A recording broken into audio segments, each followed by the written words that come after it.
নমস্কার সবাইকে, কেমন আছো তোমরা সবাই? আশা করি তোমরা অনেক ভালোই আছো, আর ভালো থাকারই কথা। প্রত্যেকটা মানুষের জীবনে কিছু না কিছু দুঃখ কষ্ট লেগেই থাকে, আর আশা করি ভগবান সবাইকেই ভালো রাখুক। কিন্তু এই যে আমরা বলি না, একটু সুখ আস্তে আস্তে আর একটু নাই ভগবান দুঃখ দিয়েই দেয়।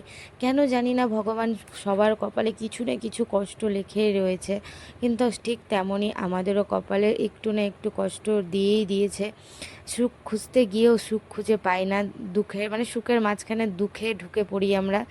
কারণ এটাই আমাদের সবার সাথেই হতেই থাকে, যে একটু যদি আমরা ভালোটাই খুঁজতে চাই তাহলে খারাপটা শিওর আসবে। কেন জানি না, কিন্তু যারা খারাপ করে তাদের আবার কিছুই হয় না। কেন ভাই? আমরা এত ভালো করে চলি, ভালো করে সব করি, কিন্তু কারো মনের মতো হতেও পারি না, আর কারো কিছু হতেও চাই না, আর আর হতেও আমরা চাই না। ঠিক আছে, কিন্তু ভগবান আমাদেরকে দুঃখ দিয়ে দিল। আমার রেগুলার যারা ভিডিও দেখে তারাই বুঝতে পারবে, আমি অনেক দিন আগে আমি একটা ভিডিও পোস্ট করেছিলাম আমার বরের অপারেশনের। বাট কি বলবো তোমাদেরকে, অপারেশনটা সাকসেস হওয়ার পরেও সেই জিনিসটা একদমই ঠিক হয়নি, আরও বরঞ্চ বেড়ে গিয়েছে। যেই ডক্টরের কাছে দেখিয়েছিলাম একদম ফালতু ডক্টর ছিল, আমি জানতামই না এই এত বড় ডক্টর হয়েও ফালতু ডক্টর কি করে হতে পারে। তারপর তোমরা তো মালদাতে সবাই চেনো মনোজ ঝাকে। তারপর মনোজ ঝায়ের কাছে ভিজিট দিয়ে আমরা ডক্টর দেখালাম। তারপর যা শুনলাম, আমরা শুনেই তো মানে ভয়ে একদম কেঁপে উঠলাম। কিন্তু আমার পাশে ছিল আমার বাবা, এই যে আমার ছেলেকে নিয়ে যাচ্ছে দেখো, এটা আমার বাবা। আমার বাবা আমার পাশে ছিল, আর আমার মাও ছিল, আর আশা করি আগামীকালেও থাকবে।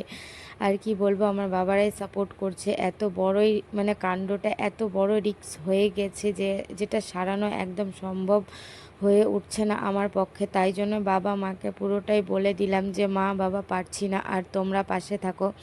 তারপর আর কি তোমাদেরকে বলবো, মনোজ ঝায়ের কাছে গিয়েছিলাম, আর ম্যাক্সিমাম 3 ঘন্টা ধরে বসে থাকার পর ডক্টরকে পেয়েছিলাম। অনেক রাত হয়ে গিয়েছিলো, কিন্তু খুঁজে মানে বসে বসে হয়রান হয়ে গেছিলাম। তারপর বাবাকে বললাম, বাবা তুমি চলে যেও, তবুও বাবা বসেই ছিল, টেনশন করছিল। তারপর যা শুনলাম, তারপর তো মাথাটা ঘুরেই গেল, তোমাদেরকে বলা যাবে না সেটা, অবশ্যই পরে নেক্সট ভিডিওতে বলবো।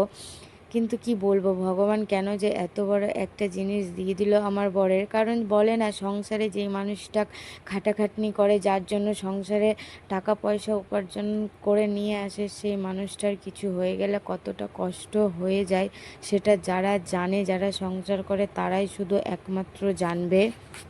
সত্যি জানি না কপালটা কতদিন খারাপ চলবে, আর ভগবান কতদিন নিয়ে যায় এইভাবে দেখা যাক। আমার তো কপালে কোনোদিন মনে হয় আর সুখ আসবে কিনা জানি না, কিন্তু এই সুখ মানে দুঃখটাকেই আমরা সুখ করে নিয়েছি, আর এটাকে নিয়েই বাঁচবো। সবার তো কত কত দুঃখ থাকে, আর আমাদের এইটুকু না দুঃখতে যদি হেরে যায় তাহলে চলবে না।